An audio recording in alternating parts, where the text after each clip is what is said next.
Buenas tardes, hermanas y hermanos. ¿Cómo están? Bien. Bien. Deberíamos estar felices ya porque esta es la última reunión, quizás hasta cuánto tiempo que vamos a estar 25 aquí, hermanos, juntos. Así que espero que sea un buen espíritu el que tenga cada uno en esta tarde. Bueno, como sabemos, estamos estudiando a Jeremías desde la perspectiva de un siervo de Dios en tiempos difíciles, ya tiempos similares, bueno, no, muy diferentes, pero también son tiempos difíciles los que estamos viviendo actualmente. Yo creo que todos ya estábamos pensando en la fase 4, o seguir avanzando en el plan paso a paso, pero bueno, el gobierno y Dios finalmente tenía otros planes para nosotros. Así que vamos a seguir estudiando a Jeremías y ya hemos visto, no sé si se alcanza a leer, ¿ya? Ya vimos capítulo 1, no digas soy un niño, capítulo 2, solo, capítulo 3, corazón roto, y hoy estudiaremos el capítulo 4 en la historia de Jeremías que dice el vaso medio, ¿ya? Hasta el momento hemos visto dos enemigos emocionales, ¿ya? Los cuales tuvo que enfrentar Jeremías, ¿ya? ¿Recuerdan cuál fue el primero? El del capítulo 2. Ya, no digas soy un niño, claro, ahí se hablaba sobre el llamado, ¿no es cierto? Después se enfrentó con el primer enemigo muy temprano en su ministerio, que alguien recuerda cuál era? La soledad, exactamente, ¿ya? Y el jueves anterior vimos también otro enemigo, ¿se acuerdan? ¿Perdón? Eso tenía relación con la soledad, ¿ya? Pero se enfrentó a otro enemigo en el capítulo 3 de este estudio. Fue el fracaso, ¿lo recuerdan?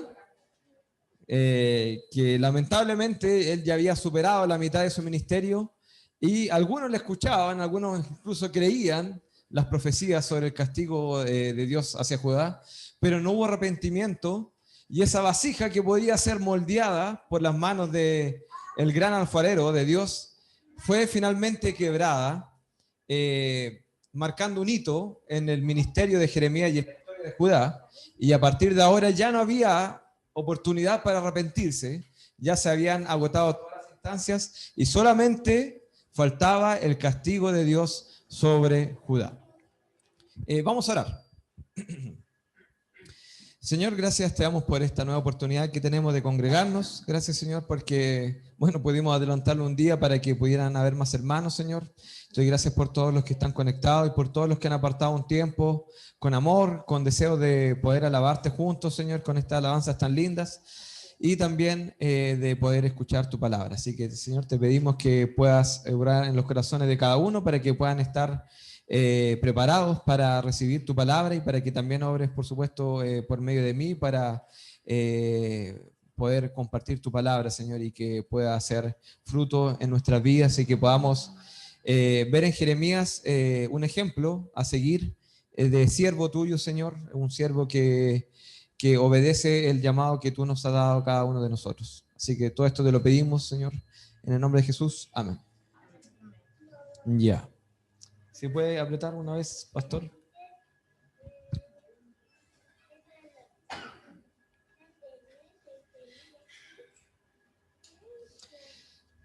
El vaso medio, ¿ya? Estamos estudiando de forma cronológica la vida de Jeremías, ¿ya? Pero esta es una pequeña excepción. Vamos a retroceder un poco en su vida, ¿ya? Un poco antes de que él rompiera la vasija de barro delante del pueblo. Y dejamos una historia a propósito afuera, que está en Jeremías 35, ¿ya? Porque nos era de utilidad en este capítulo de la vida de Jeremías, ¿ya? Vamos a leer versículo 1 y 2. Voy a leerlo yo. Dice así: palabra de Jehová que vino a Jeremías en días de Joacim, hijo de Josías, rey de Judá, diciendo: ve a casa de los recabitas y habla con ellos, e introdúcelos en la casa de Jehová, en uno de los aposentos, y dales a beber vino. ¿Ya? Por esto sabemos que fue antes, porque después Jeremías tuvo prohibido la entrada a la casa de Jehová. Entonces por eso fue un poquito antes. Y acá Dios le da una orden que quizás puede parecer un poquito extraña, ¿ya? Él tenía que citar a una familia que se llamaban los recabitas y tenía que darles vino, ¿ya? Un poco extraña quizás la petición inicialmente para Jeremías, ¿ya?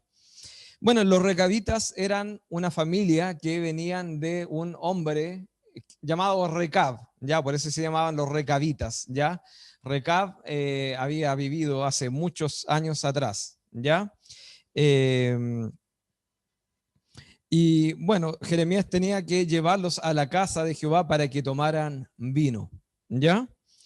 Eh, Versículo 6 dice así. Esta es la respuesta de los recabitas ya ante la proposición ahí de Jeremías. Ellos fueron a la casa de Jehová, mas ellos dijeron, no beberemos vino, porque Jonadab, hijo de Recab, nuestro padre, nos ordenó diciendo, no beberéis jamás vino vosotros ni vuestros hijos. ¿Ya? En su familia había un hombre que se llamaba Jonadab y les dijo, les ordenó que no deberían beber vino jamás. ¿Ya? Y también habían otras prohibiciones. Ellos, por ejemplo, no podían tener casa, ellos tenían que vivir en tiendas, ¿ya? Yo creo que todos los que quizá alguna vez han acampado, ¿ya? Sabrán que tampoco es algo muy cómodo, ¿ya? O sea, bueno, poder hacerlo por las vacaciones, pero no todos los años, es algo igual un poquito incómodo después de un tiempo, ¿ya? Vemos entonces que ellos, la respuesta que le dieron a Jeremías es que no iban a tomar vino, ¿ya? Porque era una orden que habían tenido hace mucho tiempo, ya por este hombre llamado Jonadab, ¿ya?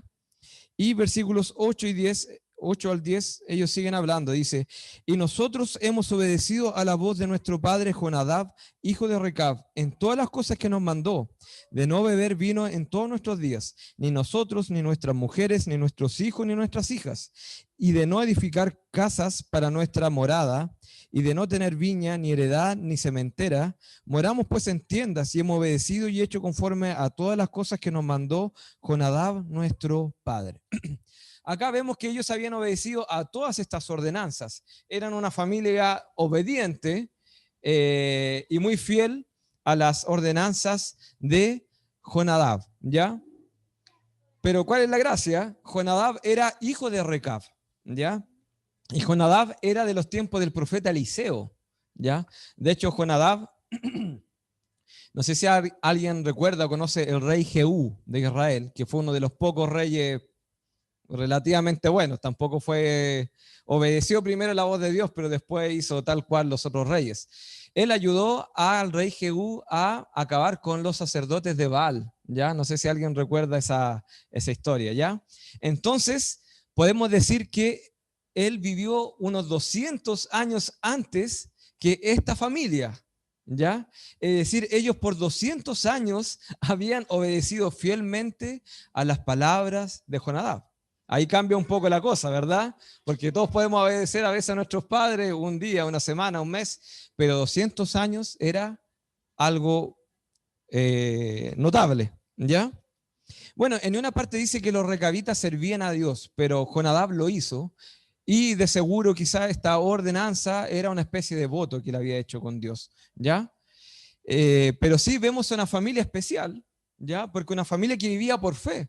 Ellos no podían tener casa y no tenían posesiones, ¿ya? Es decir, era una familia que vivía según la fe, ¿ya? Y por lo mismo Dios a través de Jeremías les dio una promesa preciosa. Dice el versículo 18 y 19. Y dijo Jeremías a la familia de los recabitas, así ha dicho Jehová de los ejércitos, Dios de Israel, por cuanto obedecisteis al mandamiento de Jonadab vuestro padre, y guardasteis todos sus mandamientos, e hicisteis conforme a todas las cosas que os mandó, por tanto así ha dicho Jehová de los ejércitos, Dios de Israel, no faltará de Jonadab, hijo de Recab, un varón que esté en mi presencia todos los días. Es decir, la promesa era que pasara lo que pasara, siempre un miembro de los recabitas tendría comunión con Dios, ¿ya? Entonces nos encontramos acá con un remanente, ¿ya? Dios quiso que pudiéramos conocerle a través de su palabra a esta familia, que en tiempos tan difíciles, de tanta desobediencia, de tanta idolatría, había una familia totalmente diferente que no se dejó contaminar por Judá y que eran fieles a las palabras de Jonadab, ¿ya? Pero al mismo tiempo, Dios tenía un propósito. Dios quería mostrarle algo a Jeremías, ¿ya? Él quería demostrarle que Jeremías no era la única persona buena en el reino, como quizás alguna vez lo pensó, sino que habían otras personas que valían la pena, por las cuales seguir luchando, ¿ya? Y así también pudimos verlos en los capítulos anteriores con algunos de los príncipes, algunos de los ancianos que protegían a Jeremías. Entonces Dios quiso mostrarle a Jeremías de que había un motivo por el cual él debía ver el vaso medio lleno y no el vaso medio vacío, ¿ya? Como a veces lo vemos, ¿no es cierto? Este es el enemigo por el cual también Jeremías se enfrentó en su ministerio, ya la negatividad, como a veces también nosotros, ante distintas situaciones, somos buenos para ver el vaso medio vacío y otras veces el vaso medio lleno, ¿ya? Aquí obviamente Jeremías tenía una nueva oportunidad para ver el vaso medio lleno, ya que no estaba solo, había gente que era diferente al resto del pueblo de Judá, ¿ya? Bueno, después de esto, volvemos al presente en la historia de Jeremías, ¿ya? Si recuerdan, lo último que vimos en su vida fue cuando rompió la vasija de barro, ya ante la presencia de los ancianos y del pueblo, anunciando que el castigo de Dios sobre Judá era irrevocable, ya no se iba a echar pie atrás con el castigo hacia Judá por sus pecados, ¿ya? Y es así como llegamos al capítulo 20, ¿ya? Acá nos encontramos versículos 1 y 2 de Jeremías 20, que inmediatamente después de anunciar el castigo de Dios sobre Judá, el sacerdote Pasur, hijo de Imer, que presidía como príncipe en la casa de Jehová, oyó a Jeremías que profetizaba estas palabras, y azotó Pasur al profeta Jeremías, y lo puso en el cepo que estaba en la puerta superior de Benjamín, la cual conducía a la casa de Jehová. Bueno, vimos el jueves anterior ya que obviamente este fue un momento súper difícil para Jeremías, porque él se dedicaba a profetizar, a anunciar el castigo que se venía a Judá, pero obviamente también él buscaba el arrepentimiento de su pueblo, de sus compatriotas, de su familia, ¿ya? Pero no la encontró, no hubo quien se arrepintiera. Y a pesar de toda esta tristeza, de este dolor emocional, llegó un sacerdote con autoridad como Pasur, ¿ya? Y que a diferencia de todos los anteriores, no lo fue a acusar con nadie, ¿ya? No lo amenazó, sino que derechamente castigó físicamente a Jeremías. Acá dice que lo azotó y lo puso en un cepo. Ya no sé si saben lo que es un cepo, pero es como un artefacto de madera, ya antiguo, bueno, ni tan antiguo tampoco, que es donde se ponen a los prisioneros, ¿ya? Que tiene un orificio donde ponen la cabeza, o los brazos o las piernas. Entonces vemos que después de recibir el castigo físico, Jeremías ni siquiera pudo curar sus heridas y tuvo que soportar el dolor puesto en un cepo. Ese era el gran agradecimiento del pueblo de Judá por obedecer a la voz de Dios. Es algo triste para Jeremías. Él hasta este momento había recibido amenazas, había recibido indiferencia, había sufrido la soledad, el fracaso, pero no había recibido el daño físico que recibió por medio de Pasur, ¿ya? Al día siguiente, del 13 en adelante, podemos ver que Pasur liberó a Jeremías, lo dejó libre, no estuvo mucho tiempo en el cepo, pero bueno, Jeremías se fue y le anunció el castigo de Dios a él por lo que le había hecho y le profetizó que él iba a ser llevado cautivo a Babilonia e iba a morir allí, no iba a volver nunca más a su tierra. Jeremías se fue, pero ya con la convicción de que no solamente recibiría amenazas, sino que ahora también podría sufrir dolor físico al seguir obedeciendo a Dios. ¿Y cómo se habrá tomado esto Jeremías? ¿Habrá visto el vaso medio lleno o el vaso medio vacío? Lo vemos en los siguientes versículos. Vemos versículos 7 al 10, palabra muy profunda de Jeremías desde lo más profundo de su corazón. Dice, me sedujiste, oh Jehová, y fui seducido. Más fuerte fuiste que yo, y me venciste. Cada día he sido escarnecido, cada cual se burla de mí. Porque cuantas veces hablo, doy voces, grito, violencia y destrucción. Porque la palabra de Jehová me ha sido para frente y escarnio cada día. Y dije, no me acordaré más de él, ni hablaré más en su nombre. No obstante, había en mi corazón como un fuego ardiente metido en mis huesos. Traté de sufrirlo y no pude. Porque oí la murmuración de muchos, temor de todas partes. Denunciad, denunciémosle. Todos mis amigos miraban si claudicaría. Quizás se engañará, decían, y prevaleceremos contra él y tomaremos de él nuestra venganza. Un poco irónico aquí que dice que todos mis amigos miraban si claudicaría, ¿ya? Pero aquí vemos palabras muy tristes de parte de Jeremías, ¿ya? Aquí vemos toda su frustración. Él acá dice que se siente defraudado por Dios, decepcionado, engañado. Él dice acá de que Dios era su enemigo y que buscaba el mal para Jeremías, ¿ya? Él dice que incluso quiso abandonar a Dios, no seguir escuchando sus palabras. Pero al mismo tiempo él sentía ahí un celo, un fuego ardiente dentro de sí. Él sabía de que si abandonaba a Dios, todos se iban a burlar y le daría el gusto a sus enemigos, ¿ya? A quienes irónicamente aquí se refiere como amigos. Palabras fuertes de Jeremías, ¿ya? Él está totalmente defraudado de Dios por todo el sufrimiento que tuvo, ¿ya? Y que yo creo que nadie en nuestra vida podría sufrir tantas cosas que sufrió el pobre Jeremías. Pero no es lo único que hay en el corazón de Jeremías. Versículo 11 al 13, vemos otra versión del profeta Jeremías. Dice así, mas Jehová está conmigo como poderoso gigante. Por tanto, los que me persiguen tropezarán y no prevalecerán. Serán avergonzados en gran manera, porque no prosperarán. Tendrán perpetua confusión que jamás será olvidada. Oh Jehová de los ejércitos, que pruebas a los justos, que ves los pensamientos y el corazón, vea yo tu venganza de ellos, porque a ti he encomendado mi causa. Cantad a Jehová, load a Jehová, porque ha librado el alma del pobre de mano de los malignos. Acá vemos que Jeremías considera a Dios como un gigante, más poderoso que todos sus enemigos juntos. Por eso que los va a destruir, porque Él es mucho más que todos sus enemigos, ¿ya? Él le considera un Dios justo y reconoce que Él merece toda alabanza por proteger a los débiles de los malvados.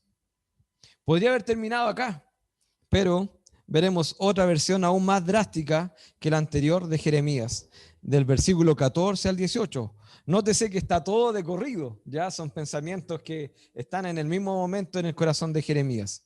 Dice así, maldito el día en que nací, el día en que mi madre me dio a luz, no sea bendito. Maldito el hombre que dio nuevas a mi padre diciendo, hijo varón te ha nacido, haciéndole alegrarse así mucho. Y sea el tal hombre como las ciudades que asoló Jehová y no se arrepintió. Oiga gritos de mañana y voces a mediodía. ¿Por qué no me mató en el vientre y mi madre me hubiera sido mi sepulcro y su vientre embarazado para siempre? ¿Para qué salí del vientre?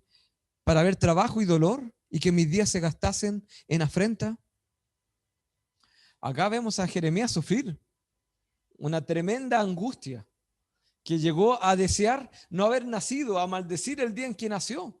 Él dice acá de que hubiese preferido que el vientre de su madre, donde Dios lo conoció en el capítulo 1, donde desde ese momento él le llamó a ser profeta, él hubiese preferido que ese vientre materno hubiese sido su sepulcro. Qué terrible. Los sentimientos que tuvo Jeremías, hasta para maldecir a otras personas. Bueno, en estos versículos que son muy intensos ya a nivel emocional en la vida de Jeremías, vemos que él tuvo sentimientos encontrados. Él tuvo frustración, rabia, deseos de venganza, confusión, dolor, pero también tuvo fe y esperanza.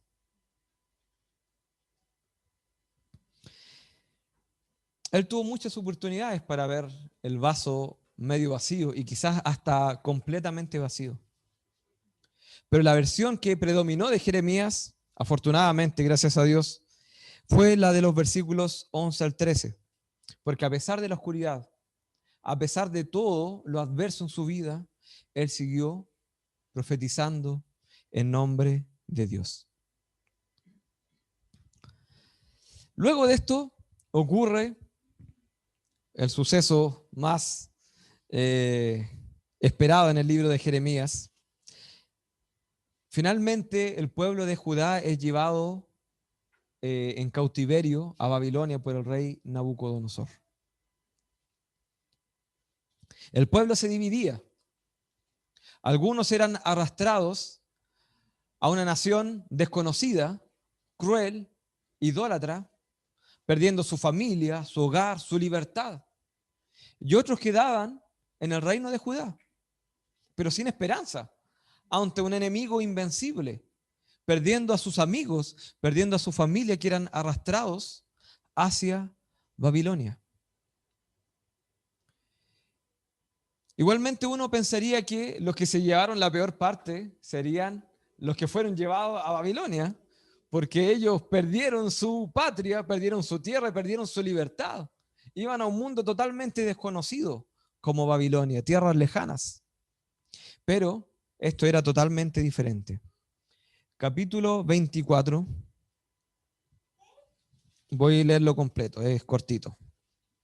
Después de haber transportado a Nabucodonosor, rey de Babilonia, a Jeconías, hijo de Joacim, rey de Judá, a los príncipes de Judá y los artesanos y herreros de Jerusalén, y haberlo llevado a Babilonia. ¿Ya? Acá nos explica que fue llevado el rey Joacim, que fue a Jeconías, el rey Jeconías, que acá se le llama Jeconías, pero también es conocido como Joaquín. ¿Ya? Este fue el cuarto rey que estuvo durante la vida de Jeremías, ¿ya? Josías, Joacás, Joacim, que estudiamos los jueves anteriores, y ahora Joaquín. Él fue llevado con algunos de los príncipes, artesanos y herreros, gente muy útil para Babilonia, fueron llevados a Babilonia. Sigo leyendo. Me mostró Jehová 2 cestas de higos puestas delante del templo de Jehová. Una cesta tenía higos muy buenos, como brevas, y la otra cesta tenía higos muy malos, que de malos no se podían comer. Y me dijo Jehová, ¿qué ves tú, Jeremías? Y dije, higos buenos, y malos, muy malos, que de malos no se pueden comer. Y vino a mi palabra de Jehová diciendo, así ha dicho Jehová, Dios de Israel, como a estos higos buenos, así miraré a los transportados de Judá, a los cuales eché de este lugar a la tierra de los caldeos para bien. Porque pondré mis ojos sobre ellos para bien, y los volveré a esta tierra, y los edificaré, y no los destruiré, los plantaré, y no los arrancaré, y les daré corazón para que me conozcan que yo soy Jehová, y me serán por pueblo, y yo les seré a ellos por Dios, porque se volverán a mí de todo su corazón. Y como los higos malos que de malos no se pueden comer, así ha dicho Jehová, pondré a Sedequías, rey de Judá, a sus príncipes y al resto de Jerusalén que quedó en esta tierra, y a los que moran en la tierra de Egipto, y los daré por escarnio y por mal a todos los reinos de la tierra, por infamia, por ejemplo, por refrán, y por maldición a todos los lugares a donde yo los arroje. Y enviaré sobre ellos espada, hambre y pestilencia, hasta que sean exterminados de la tierra que les di a ellos y a sus padres.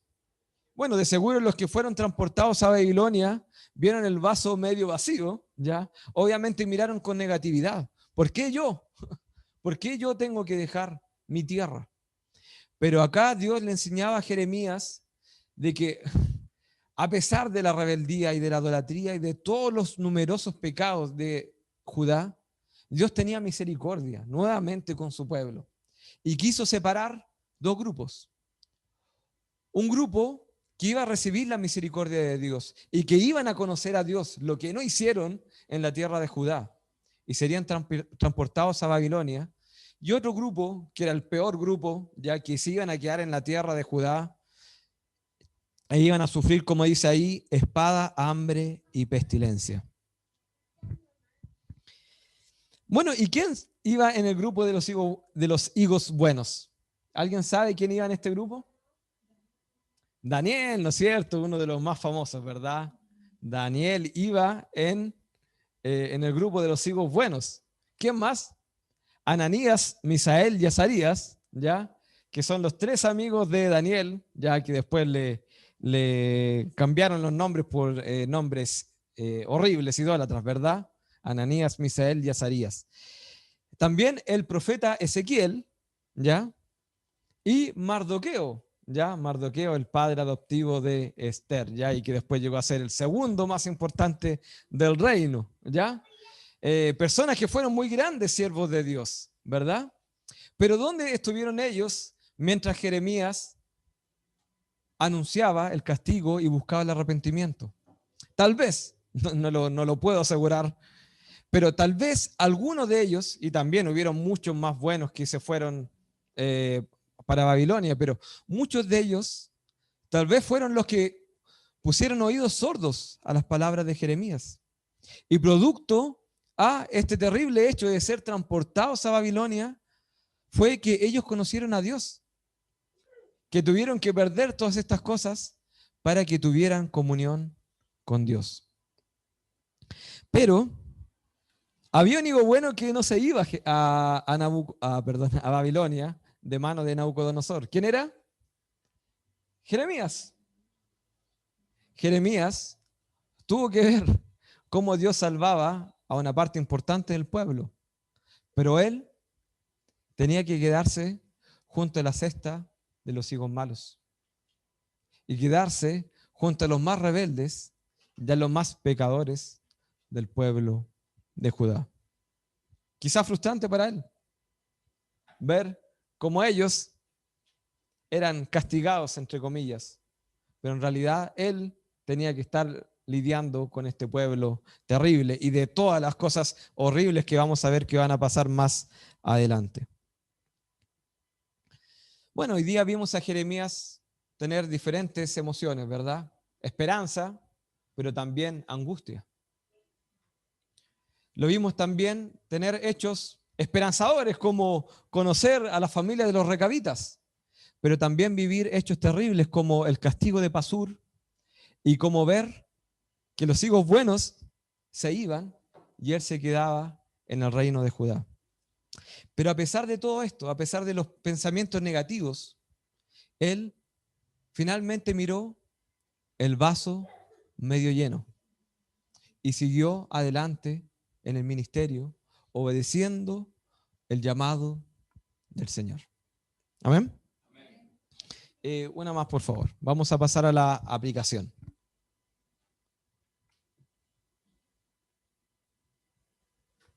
Bueno, la negatividad es la tendencia a darle mayor importancia a las cosas malas que a las cosas buenas. ¿Ya? Es algo sencillo. No sé si alguien se considera negativo. Ya no la voy a nombrar ahí para que no sepan. Yo creo que varios más, ¿ya? La negatividad es tenerlo casi todo, pero que nuestra atención esté en el casi. No en lo que tenemos, sino en lo que nos falta. Es el vaso, cuando está lleno a la mitad, decir, oye, que está cara el agua, ¿ya? Hay alguien muy cercano a mí que me lo dice a veces, cuando me pide agua le llevo un vaso a la mitad y me dice, oye, que está cara el agua. Pero ser positivo es decir gracias, ¿no es cierto? Era lo que necesitaba, ¿ya? Con este ejemplo podemos ver quizá un poco de qué se trata la negatividad. Bueno, creo que todos, o no puedo decir todos, pero yo creo que la gran mayoría acostumbra a mirar al lado, ¿ya? Para ver si uno está mejor o peor que los demás. Para ver si lo que uno tiene es suficiente o es insuficiente. Acostumbramos a ver si es que el vecino tiene un mejor vehículo, si tiene una mejor casa, si tiene una familia más linda, ¿no es cierto? Si los hijos son más obedientes, si tiene un mejor trabajo, si tiene mejor salud. Solo al hacer eso, a veces uno se hace una idea si es que lo que tiene uno está bien o está mal, ¿ya? Como decía el pastor en algunos mensajes anteriores de Ruth, a veces uno tiende a creer que el pasto del vecino es más verde, ¿no es cierto? Eso pasa a veces cuando uno mira al lado y entra a comparar, ¿ya? Pero la vida de todos tienen abundancias, pero también tienen carencias. La vida de todos tiene tristezas y también alegrías. Yo creo que más de alguno debe conocer a alguien que tiene una buena entrada económica, ¿ya? Que pareciera no tener necesidades, pero es una persona infeliz, que no es dueña ni siquiera de su tiempo, como a veces los dueños de la empresa, ¿no es cierto? Yo conozco, bueno, no creo que estén conectados, pero que a veces ni siquiera, ni siquiera son dueños de tomarse unas vacaciones, ¿ya? Y son personas insatisfechas. Pero por otro lado, hemos conocido personas que tienen enfermedad, que tienen pobreza, que tienen grandes problemas, pero son personas felices. Yo me acuerdo de, bueno, quizás algunos JBC, los más antiguos se acordarán, a veces trabajamos harto con gente de la calle, y aunque, bueno, igual uno compartía algunas palabras con ellos, todos dan gracias a Dios por su situación. A pesar de no tener una casa y no tener comodidad, a veces eran más agradecidos que personas con mucho o con una vida de mucha mejor calidad, ¿ya? La vida de un siervo de Dios no va a ser la excepción, ¿ya? Pero Mateo 5, hay un versículo que me gusta mucho y que muchas veces he tenido que clavarlo ahí en mi mente y en mi corazón. Mateo 5:45 dice, para que seáis hijos de vuestro Padre que está en los cielos, que hace salir su sol sobre malos y buenos y que hace llover sobre justos e injustos. A todos nos sale el sol y a todos nos sale o nos cae la lluvia, ¿ya? A veces hay cristianos que pueden tener ciertas cosas buenas, pero padecer cosas malas. Pero también a los que no son cristianos, a veces pueden tener las cosas buenas que no tiene el cristiano, pero no tener las cosas buenas que tiene el cristiano. Bueno, parece un poco trabalengua, pero me imagino que me entienden, ¿ya? A veces tendemos a creer que la vida del cristiano es más difícil, que hay más restricciones, más problemas, ya a veces uno sufre más, el mundo está en contra de uno, pero eso es algo erróneo, hermanos. El vaso de un cristiano nunca va a estar más vacío que de alguien que ha rechazado a Dios, porque tenemos la posesión más grande que un ser puede tener, la salvación por medio de Jesucristo. Al tener esto, o sea, no hay otra bendición, no hay otra posesión que pueda ganar esto. Quizás podremos sufrir unos par de años acá en la tierra, pero estaremos en la eternidad junto con el Señor, donde no habrá lloro, no habrá crujir de dientes. Por lo tanto, debemos creer y estar convencidos de que siempre nuestro vaso estará más lleno. Y no solamente la salvación, tenemos muchas más bendiciones espirituales y materiales de parte de Dios, ¿ya? Cuando hice esto me acordé de un salmo, Salmo 45, que fue uno de los, al principio de la pandemia, ya el pastor pidió que leyéramos los salmos, ¿no es cierto?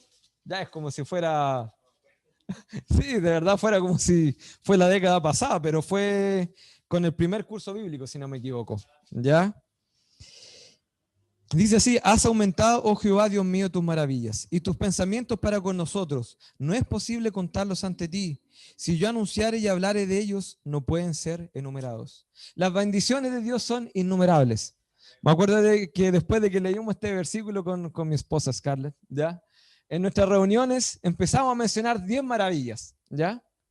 Y teníamos que seleccionarlas porque eran muchas más. Y ese es un buen ejercicio para ver lo bendecidos que somos. Y de que a veces somos muy negativos, somos muy mal agradecidos. Que si a veces nos faltará algo, es mucho más lo que tenemos gracias al Señor. Jeremías, como pudimos ver, tuvo pensamientos negativos, pero su posesión, su tesoro más grande era servir al Señor. Es por eso que a pesar de todas esas dificultades, de todos esos problemas, Jeremías siempre siguió en pie, obedeciendo el llamado de Dios, dándonos un ejemplo a nosotros que la soledad, que el fracaso y que la negatividad no son enemigos suficientes para hacer rendir a un hijo de Dios. Así que, hermanos, para terminar, si estamos con la tendencia de ver la mitad del vaso media vacía, es porque quizás nos estamos olvidando de las bendiciones de Dios. O porque quizás nuestros verdaderos tesoros son aquellos que la polilla y el orino, el óxido, corrompen y que los ladrones minan y hurtan. Así que, hermanos, no dejemos que la negatividad nos aleje de nuestro llamado. Sirvamos a Dios porque con Él siempre, siempre, siempre tenemos más que lo que el mundo nos puede ofrecer. Amén. Gracias, hermanos.